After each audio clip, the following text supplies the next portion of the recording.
Compliance is a profession where people work tirelessly to make the world a better place. And there are hundreds of amazing and inspiring women who have helped the field develop into what it is today. Great Women in Compliance is part of the Compliance Podcast Network, so join Mary Shirley and Lisa Fine as they talk with women in compliance who are making a difference. Hi, this is Lisa Fine, and you're listening to Great Women in Compliance on the Compliance Podcast Network. I'm really excited to welcome Stacey Hanna, the General Counsel for Global Ethics and Compliance at Lonza. Welcome, Stacey. Thank you so much for joining us. Thank you, Lisa, for having me. Great. As we were talking about, a lot of attorneys who started in compliance come from a litigation or white-collar background. You started your career in the corporate and M&A world. Can you talk a bit about your evolution to ethics and compliance? Sure. So it was probably less an evolution and more a trial by fire, but I will talk a little bit about what I have found to be in this industry a unique background coming from more the business, corporate, and M&A side. I did start my life at a big firm in New York doing just that, and then went to Pfizer doing exactly the same thing in the corporate capacity. I did not get involved in ethics and compliance until a spinoff company that was a spinoff from Pfizer in 2011 was purchased by KKR. And as part of that spinoff, I came into that company as the associate general counsel. And it was just myself and the general counsel. And we had a big job to do, which was really to build a legal infrastructure from the ground up for the entire company. And it was just the two of us. And so we kind of divided and conquered up what we were going to do. And I remember one day he said, we need to figure out how to build an ethics and compliance program because, of course, being owned by a PE company, that was not going to be a forever thing. We were either going to go public or get sold. And in either case, we needed to build a best-in-class compliance program. And so we basically figured it out over the course of 6 years. We did build one with the vision that we were going to be a public company. So we did build it towards that end. That's not actually what happened. In 2017, we got sold to Lonza, which a lot of folks don't know. Lonza here in the U.S., we have a very big presence, but they're a biotech pharma company, public company out of Switzerland. And as part of that acquisition, the general counsel of Lonza asked me to come on and take the compliance program for Lonza, which was the first dedicated compliance program that they've had. So they did have some compliance things in the works at the company, but my team and I came on, and we are responsible globally for trade compliance, anti-bribery, anti-corruption, and antitrust at the company. And we are the first dedicated department at Lonza to do that. Oh, so in your current role, then, what is sort of your main roles and responsibilities? Can you talk a little bit about that? Sure. So as I said before, I don't know if this is wholly unique to our company, but we are responsible globally for anti-bribery, anti-corruption, trade compliance, and antitrust. And so I do divide my team up between or among actually all three of those kind of departments. So I have a group of people that kind of do the anti-bribery focus for me. I have a trade compliance group that's global, and then there's just a couple of us that actually focus on antitrust. So what I do on kind of a day-to-day basis is more the strategy around those three. We're in the enhancement phase. So when we came in, Lonza had, some great policies and procedures around ethics and compliance. And what we've been doing is kind of enhancing that and building out the program. For example, building a third-party program around anti-bribery, anti-corruption, building a global trade compliance program when it was actually just regionally based. We're doing things like that day in and day out. My team does a lot of the execution around that. And on a day-to-day basis, I'll do a lot of the strategy across all three. Because, of course, they all intersect, but they're all regulated slightly differently. So there's different nuances to each one. But there's a lot of overlap in them in the company. So it's good to kind of have that person who does the strategy on a day-to-day basis. And that's mostly what I'll do. Absolutely.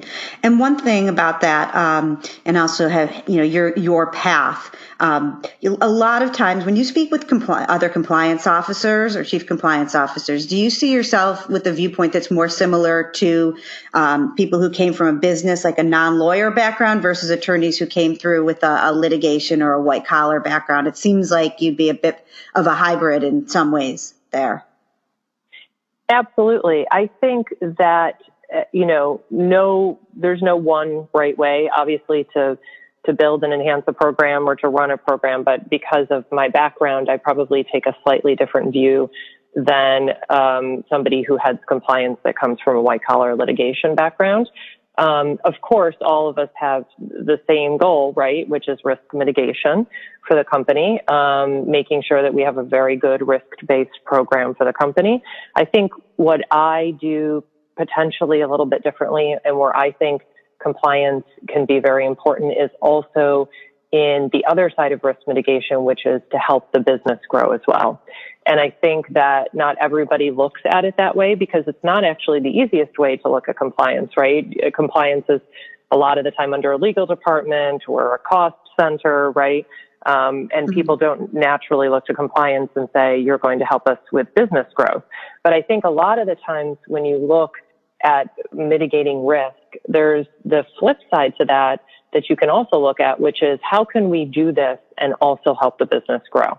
So one example that I like to use is actually in trade compliance, and it's from my days at the prior company.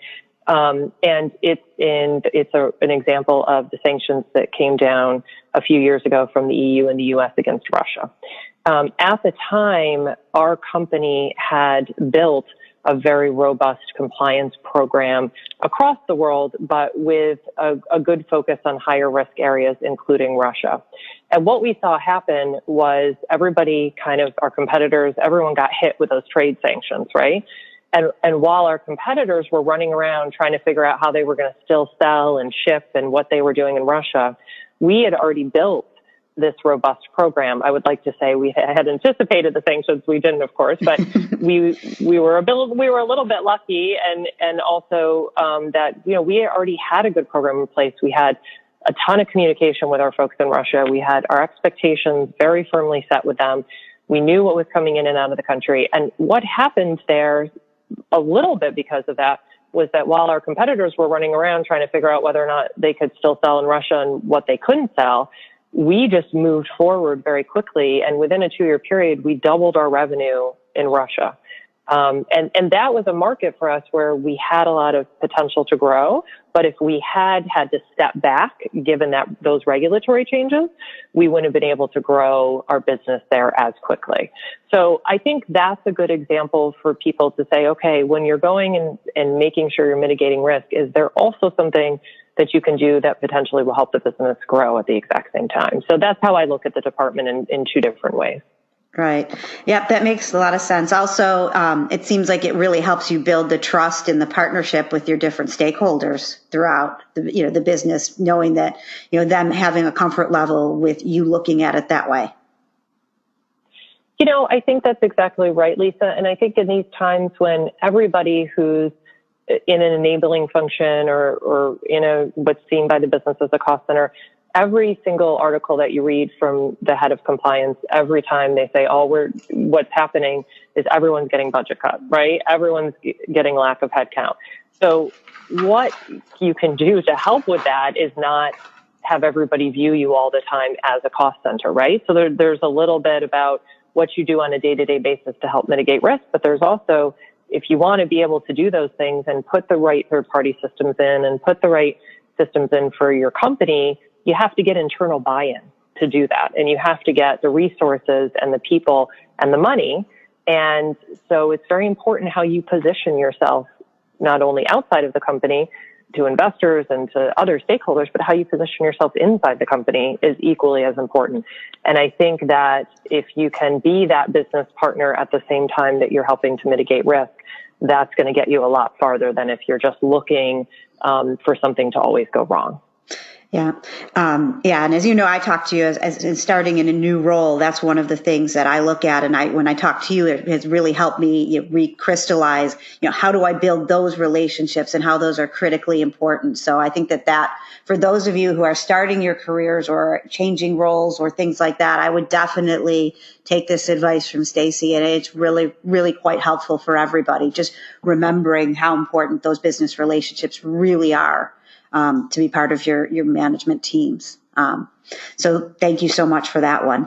Another thing that I, think is I found really unique about your background is that you have gone from the U.S. based pharmaceutical company and then private equity, and now with Lonza. You talked a little bit about that, and throughout that you stayed and grew and developed your role and enhancing, as you put it, and growing a compliance and ethics program through lots of changes.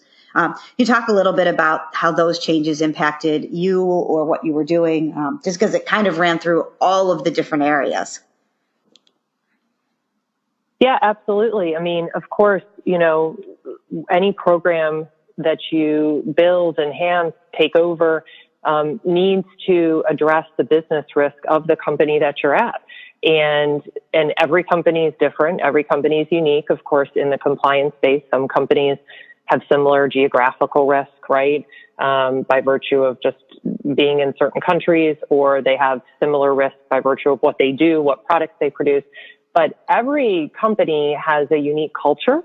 Every company has a program that should be tailored to exactly how you do business and how you both risk mitigate and help grow the business for that particular company. So if you're moving from company to company, or you're getting spun off and absorbed like what happened to me, or if you're moving out of M&A corporate and into the compliance space, you're always needing to kind of change how you do things. I think that you can't just rely on having, the same program at one company and then trying to match that exact same program at another company. I think it's really important to look at what the risks are to your company and where you see business growth at the company that you're at.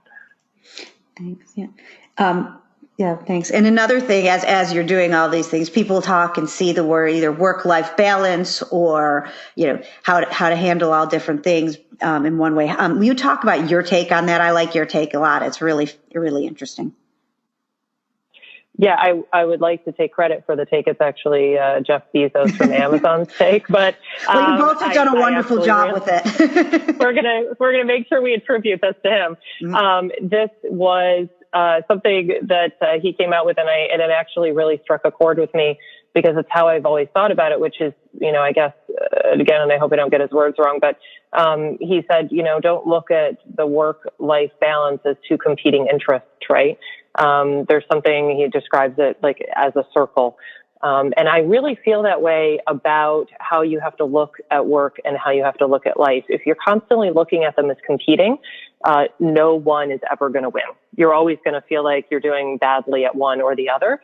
And I think this can be particularly interesting. And I'm saying this because I am a woman and because I am a mother. So I think this can be particularly unique and interesting for women who are in the workplace and women who are mothers, because I think a lot of the times we're constantly feeling like we're doing that balance between work and home. And I think if you start to look at it a little bit differently, that you don't have to sacrifice one for the other. If you start to look at them as kind of two pieces of a whole, I think it's a lot easier for you to kind of reconcile the two. And I think it's a lot easier for you to feel good about doing both at the same time. And so I think for me, that's been a really helpful evolution there on the work-life balance front, and not looking at them as competing interests, but looking at them as you, as your life, as everything kind of put together as one whole. And if you're happy at one, right, then you're going to be happy at the other. And that's really just very important. You have to be happy in your role and what you're doing and what you're building at work. And I think that just translates back over to home.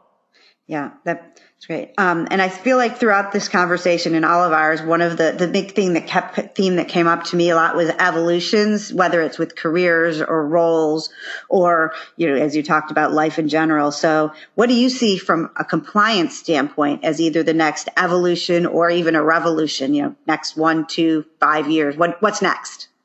Yeah.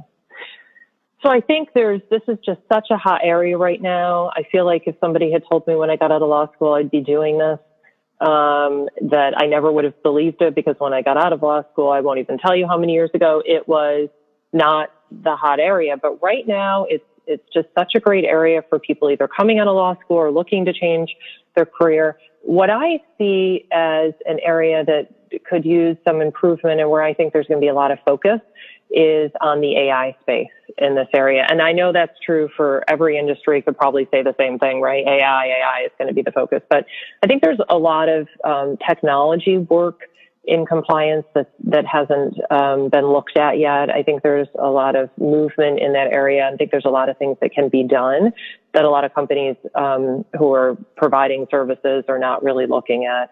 I think the other kind of evolution will be, a lot more people kind of coming out of law school or other similar backgrounds and going into this profession versus a lot of people that you talk to kind of didn't start in it.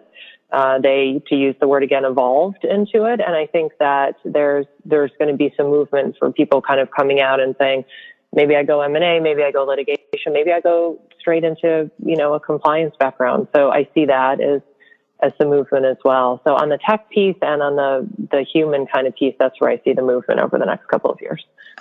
Great. And is there any other pieces of parting advice or something, any other things you'd like to share before we go? Just to follow up on anything else? Yeah, I think that to say to folks, if, again, to go back to our theme, on the evolution, every time I have an opening and I have a posting, I get so many people that apply for these jobs that have never done compliance before. And I think that it's an area that is great if you're deciding that you want to change around what you've been doing, change around your career, do something different. It's a very interesting area. It's, I guess it's interesting to say that anything in legal is overly exciting, but it is actually. I mean, I think there's some really great, exciting things in this area. And I think just for people to know that if it's something you want to get into, it's that area of the law where you can make a switch mid-career. You can do it differently, and you should do it and definitely try to make that leap if it's something you're interested in.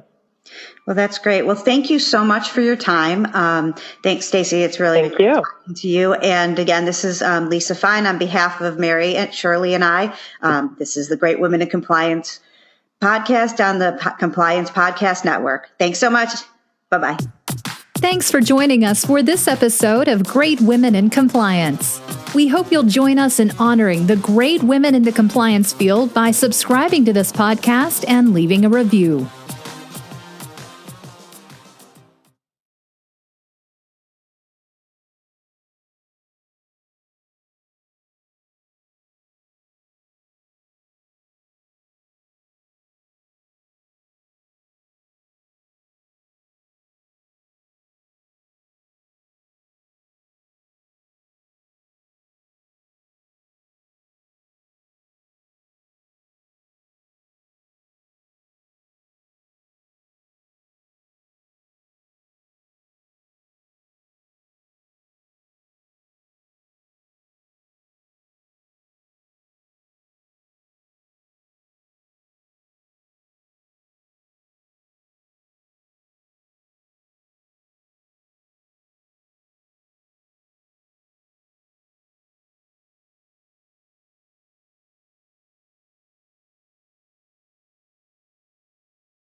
Thanks for joining us for this episode of Great Women in Compliance. We hope you'll join us in honoring the great women in the compliance field by subscribing to this podcast and leaving a review.